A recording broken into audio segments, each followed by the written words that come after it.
Alright, everybody, how's it going?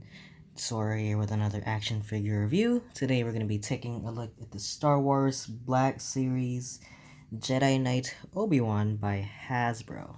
This is his look in Attack of the Clones. It's pretty standard. Doesn't come with a lot of accessories, of course, his lightsaber. But before we take a look at that, take a look at the packaging. It's your standard Black Series, at least for now, your standard Black Series packaging. I think this is probably going to be the last wave to do this standard red with a big number at the top. I think they're going to switch to art on the side right here and a read up on the back right here. But this is what it looks like for this one. You can pause it if you want to read it.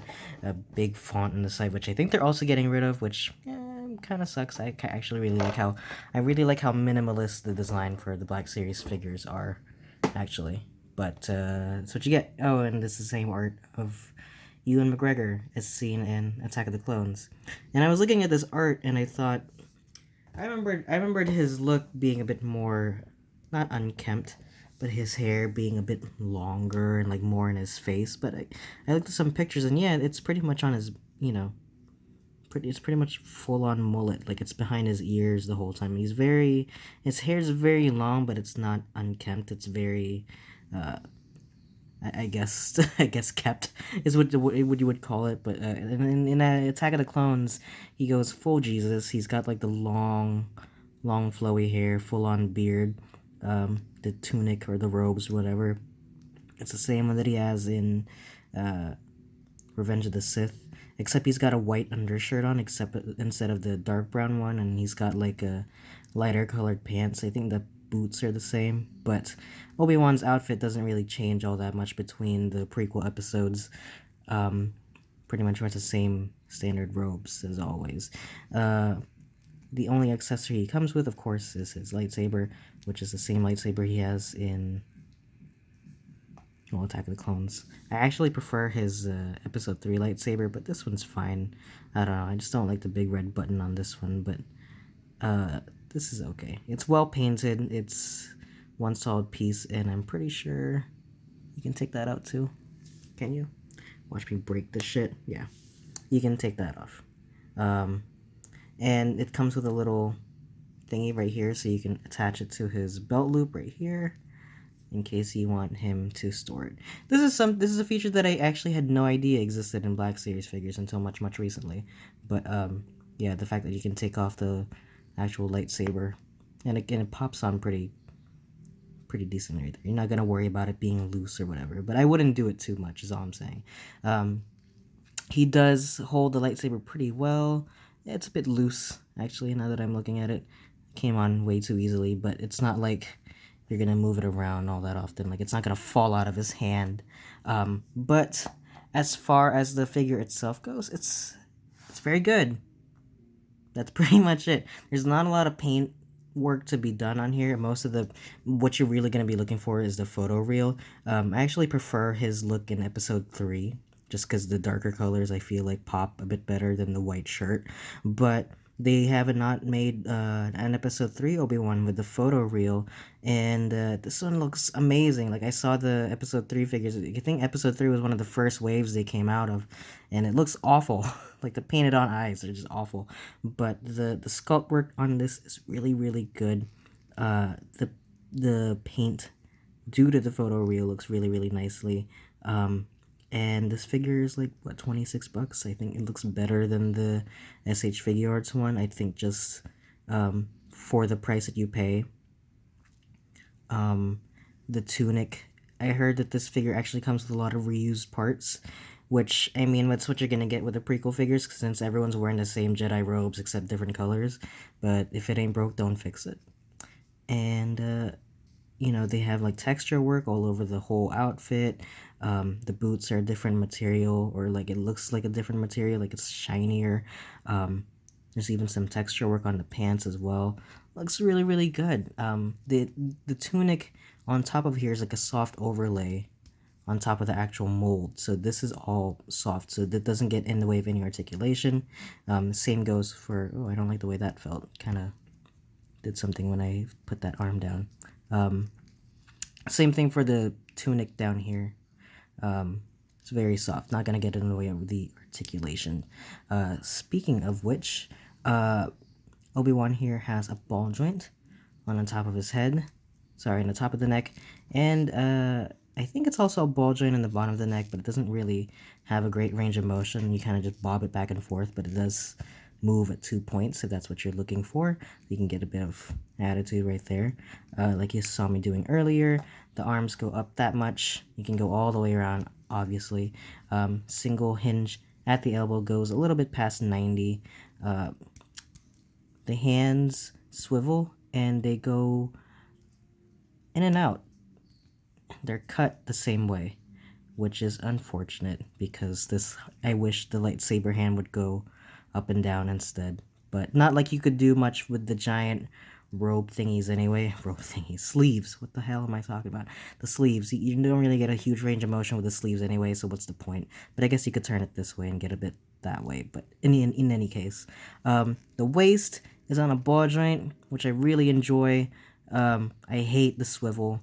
The rotation as a ball joint actually makes it look a bit more natural when you're posing him as opposed to the swivel, which I'll spoil it right now, but I'm going to compare him to my Spider-Man figure. But this waist swivel here sucks. I absolutely hate that. If this was like a ball joint, that'd be fine.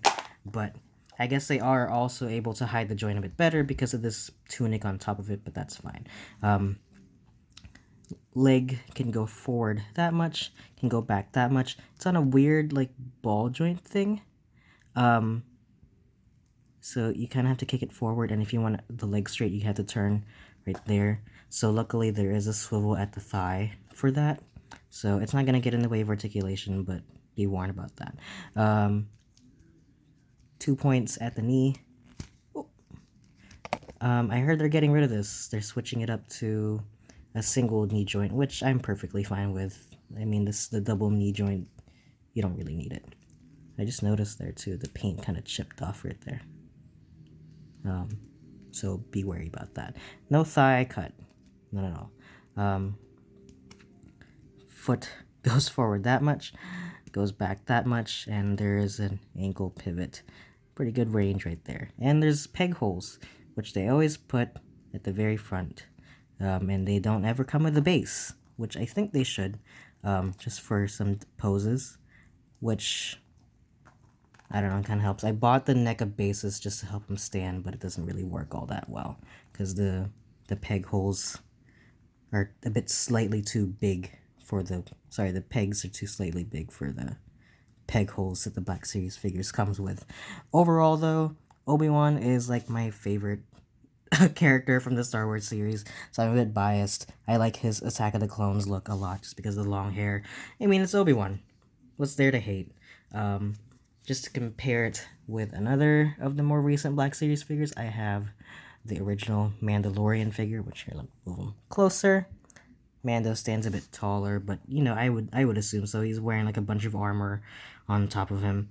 It's very weird that these two are from the same universe. I mean, Obi-Wan here comes from a time where everyone was wearing the same Jedi robes, and Mando over here kind of wearing like, you know, patchwork, whatever, kind of grungy look.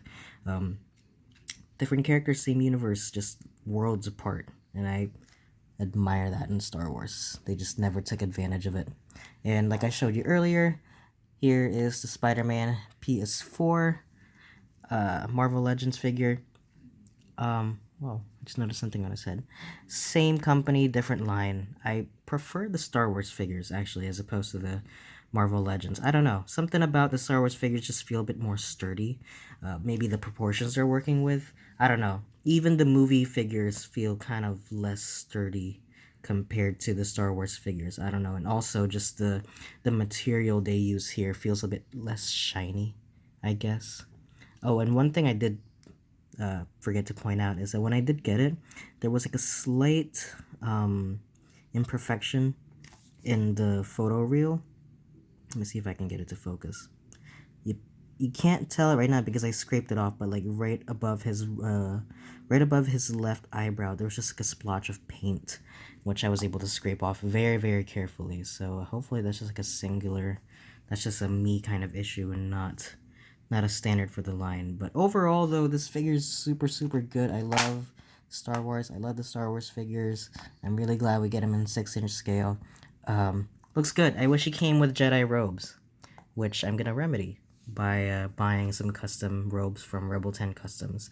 I also heard, I don't know if you noticed, but I've been watching a lot of Whoosh by pointing out Rebel 10 Customs, but he also had a video about some Korobukiya light up lightsabers.